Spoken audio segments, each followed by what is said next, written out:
So I'm just going to give a bit of an overview today of the coursework masters programs in this area across creative media, journalism and communication.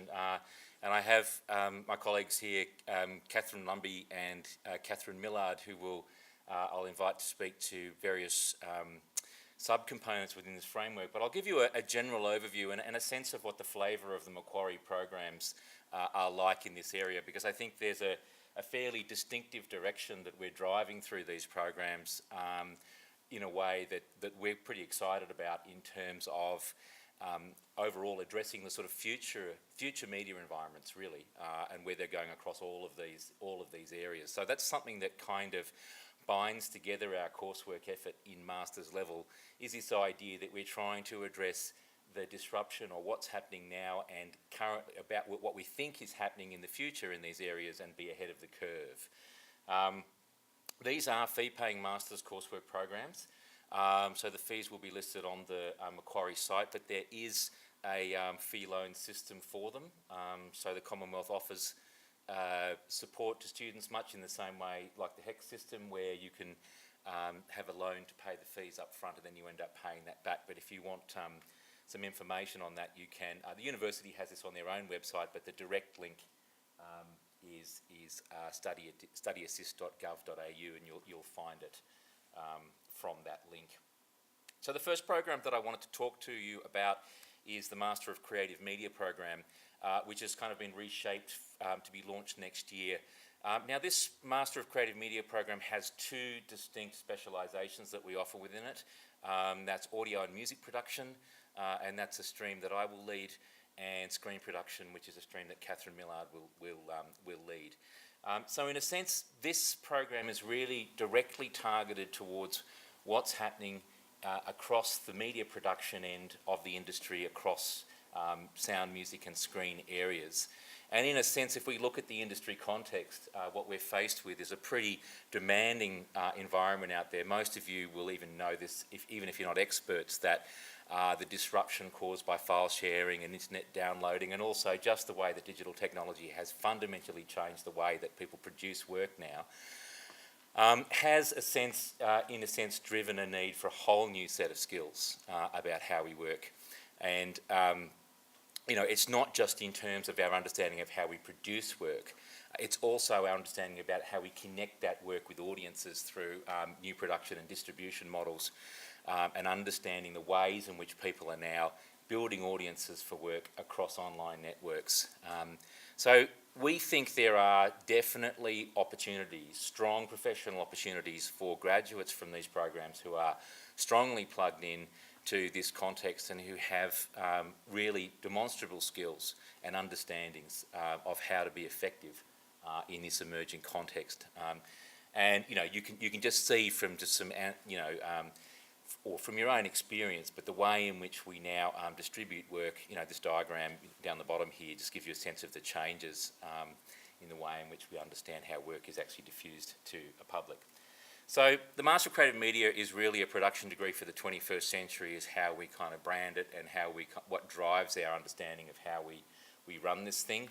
And we're preparing our graduates for this context that we know is already there, but in a way is rapidly moving. So we're committed to responding to exactly what's happening, in terms of emerging trends.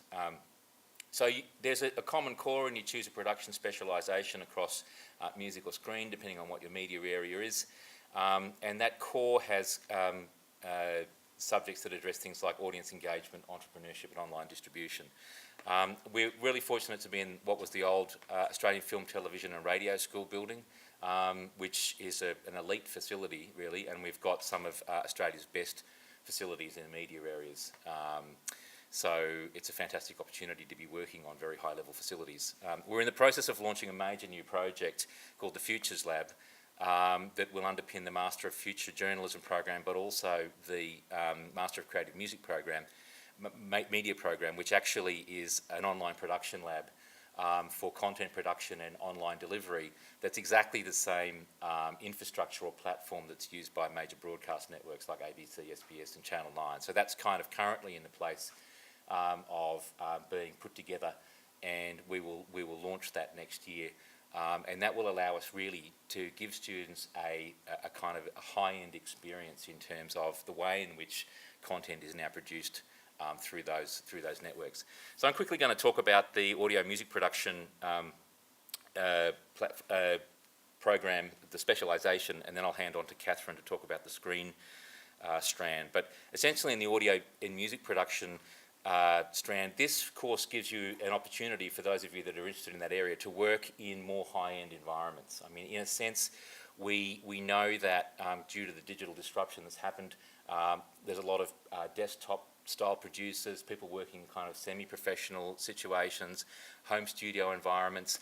But the most important thing about all of that is, well, there's two factors in that. Firstly, that the core skills of people are changing in terms of music in general, in that production skills are now seen as part of your kind of core literacies in a way that traditional music literacies might have been seen in the past. So there's a real kind of opportunity there for people who are working in the music area, if you're a musician and you're self-producing or writing, to be able to acquire some production skills in a way that they kind of, in a sense, extend your writing skills. Or if you're a producer whose main interest is in producing other people's work, other people's music, you've got an opportunity to step up that work up and put it into a kind of a really a sort of a more high-end environment, which is both high-end in terms of the facilities that we work on, but actually much more intensive in terms of the critical perspectives that we will look at in terms of, you know, what are the dominant trends in music production now? How do we engage with contemporary approaches and emerging approaches to music production? So it's a really kind of intensive look at what is, like all of the other areas of this, a very rapidly moving field. Most of you probably know about the Radiohead In Rainbows album, which was the first major act in the world to offer an album free for download, or pay, or not free, pay what you will. So you go to a website and you could download it and pay the band nothing if you wanted to, or you could donate them some money. So, you know, the In Rainbows moment, in a way, defined a whole new way of thinking about what the album was. So that's kind of an example. And then, you know, down the bottom there, all these new distribution streaming services that are out there that, in a sense, are redefining the business models and the audience engagement models. And it's a very turbulent space. So I might hand over to, so in a sense, that's a rough overview of the sound and music side of it. I'm going to hand over to Catherine now to talk a little bit about the screen production side. Thanks, Julian. Yeah, I'd just echo some of the things that Julian said in relationship to music. In screen, we find ourselves in pretty much the same situation. The ways that we develop, make and distribute work are rapidly changing in a digital environment. And they're starting to stabilise to some extent some of these new models that people are coming up with. Again, lots of people, you know, in the advert of hybrid cameras, Canon 5Ds and all of those sorts of things, lots of people are producing some pretty good-looking pictures, working with small groups of people or whatever. But this provides an opportunity to kind of step up. We do have some fantastic facilities in terms of a very large and well-equipped studio and post-production facilities and so on, which offers the opportunity to work with a range of kind of cameras and lighting setups and so on, and also crews and teams of people, large and small. One of the main things that I think is happening is that the way people develop ideas and concepts is changing rapidly as well, and I'm sure that's true in music as well as screen production. It used to be that screen and filmmakers and people producing for the screens of various kinds spend a lot of their time in what used to be called development hell. They were endlessly working on these projects, big projects that took a long time to see the light of day. That's changed. It's not difficult to make stuff anymore. We all have fantastic tools at our disposal. What's really difficult is to make those at the kind of standard that will get that kind of work noticed, and to kind of begin thinking about how to get it into the world fairly early on the piece. I think that production models in screen are changing dramatically. There's a range of possibilities available. Some things work really well with a 1 or 2 person team, a bit like before we had the studio system, where people work collaboratively across a number of roles, people in general need to be able to work across a number of roles and to understand what their collaborators are doing and to multi-skill a bit, but to still have a significant depth of knowledge and some kind of specialisation. On the other hand, there are some massive, large projects. I think that Beasts of the Southern Wild, the indie feature from the States that did so well in the Academy Awards last year, really jumps out as what's possible. A really collective mode of doing things, really inventive ways of getting some really fantastic production on screen, really, really complex project, and a new model for producing things that was much more collaborative. In fact, I think across creative media, collaboration is one of the words that we would really kind of want to emphasise. And when it comes to the concept development and writing parts of things, I think we're seeing a big shift to what we would call multimodal writing. You write with images and text as well as words, and that makes and sound, and that makes absolute sense in the kind of creative media scheme of things. As well as these excellent facilities, I think we've got a great team of people who produce and make music, or who work in managing bands, all kinds of things, and a bunch of filmmakers from non-fiction, features, hybrids, all kinds of stuff, vast range of experience. And I think we're all aiming to collaborate on this as well. In the screen mode, there's three of us, myself, Tom Murray, and Iqbal Bakart, who will be co-teaching these things and co-teaching these units and working out some ways of getting projects to work across these units, and of course very much collaborating with Julian and Dennis on the music and sound side of things. We're hoping to give people an experience of a whole bunch, many different ways and genres of doing things in some different kinds of teams. So with that, I think I'll hand back to Julian.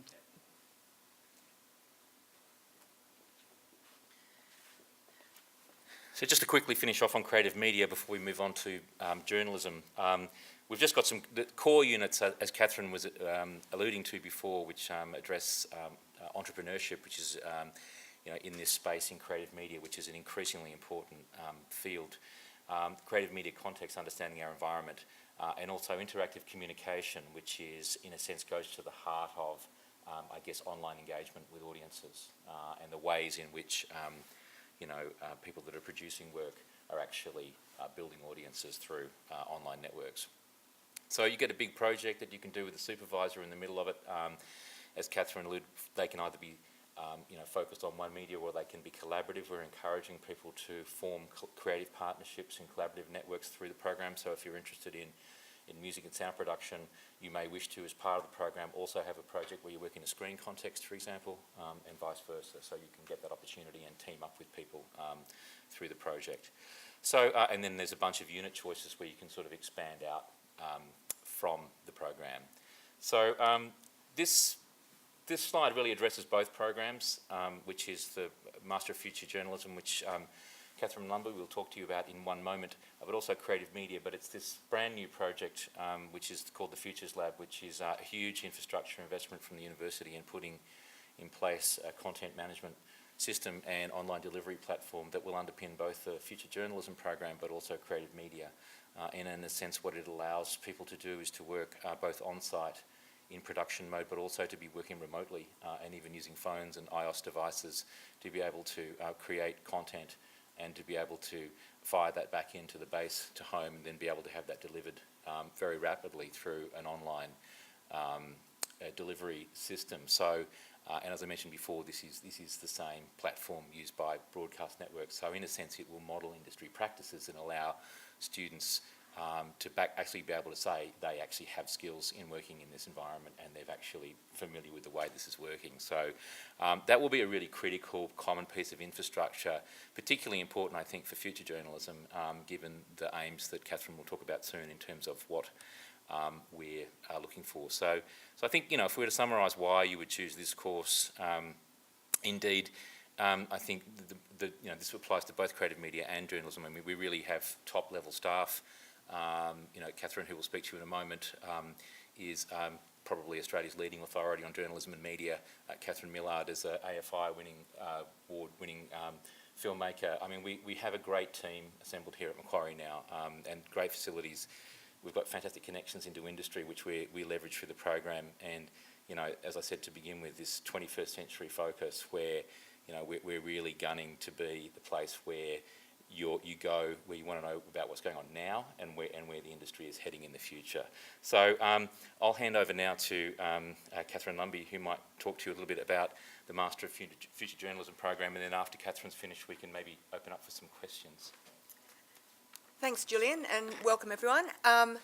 So I'm endorsing, you know, exactly what's just been said. I mean, the Future Journalism program, the Masters operates on the same sort of model. It's a model that says the traditional journalism industries, their business models are in crisis. If you look at print media, if you look at free-to-air television, the ABC and the SBS are doing very well, interestingly, in this environment. But it's certainly true that the business models have radically shifted. And before I came into academia, I was a journalist for 20 years. I worked at the Sydney Morning Herald, ABC TV, the Bulletin magazine. I worked in New York as a journalist. And when I came into journalism in the mid-80s, it was a very, very different kind of era. What's happening today, if you look at journalism, is that a lot of content is now being produced by what we might call amateurs. How many people here are on Twitter? Yep. So, I mean, often if there's a big breaking news story now, you know, the Boston Marathon bombings or, you know, in the recent election, you know, Sophie Mirabella's about to lose her seat to Cathy McGowan. Those sort of stories, if you actually want to be at the cutting edge of where those stories are going, you often find that you'll get the information more quickly on Twitter than you'll get it if you turn to a traditional news channel. And certainly, you know, that's really changing the way in which news and other materials is distributed and produced. And what it means for the future, though, is that because the barriers to distribution and the barriers to production are down, that is, you know, an iPhone is an amazing device for both producing content and distributing it. What that means is that journalism of the future is going to largely take place in the social and online media environment. And so this new Future Journalism program focuses on giving graduates the core skills that they'll need both to produce high quality journalism and engaging journalism that people want to go to, but also the sort of foundational skills of entrepreneurialism that you'll need, because tomorrow's journalist will not be someone who gets a job at the Sydney Morning Herald and sits there for the next 40 years. Some people will get jobs in those really mainstream organisations. It's not as though there'll be no jobs, but a lot of journalists will be doing their work producing content for a variety of online and social media sites, being paid for it. There's certainly now emerging business models which show that some of those online and social media sites can be highly profitable, and they will pay for quality content because they want content that's distinguished from the amateur content. But certainly graduates need to go out into the industry with an expectation that they may work in many different environments, and that they may be producing content for multiple platforms. And they need to know how to pitch their work, they need to know where to go to sell it, and they need that kind of flexibility to be a very successful freelancer. And there are a lot of those people out there already. So we're very much focused on that. So in terms of the program, students will do a course in social media, in which they'll actually be in real time immersed in teams producing social media. They'll do a course in social media law and ethics, because understanding how you can get yourself into legal hot water is a critical skill for journalists, how to avoid that. And there are a whole lot of ethical issues and challenges which are new ones, which have emerged with the social and online media era. They'll also, of course, be developing core production skills around writing, researching, interviewing, producing content in a digital newsroom, a purpose-built digital newsroom, which is the sort of newsroom of the future, and they'll be producing audio content, visual content, video content, and written content. And there's an opportunity for students to go on exchange to New York, Shanghai, Hong Kong, and the UK. Certainly, the people teaching in the program will all be people with really relevant professional experience in the area, and we'll be using our networks too to help connect graduates up with jobs and opportunities, and to be steering them in the right direction with that.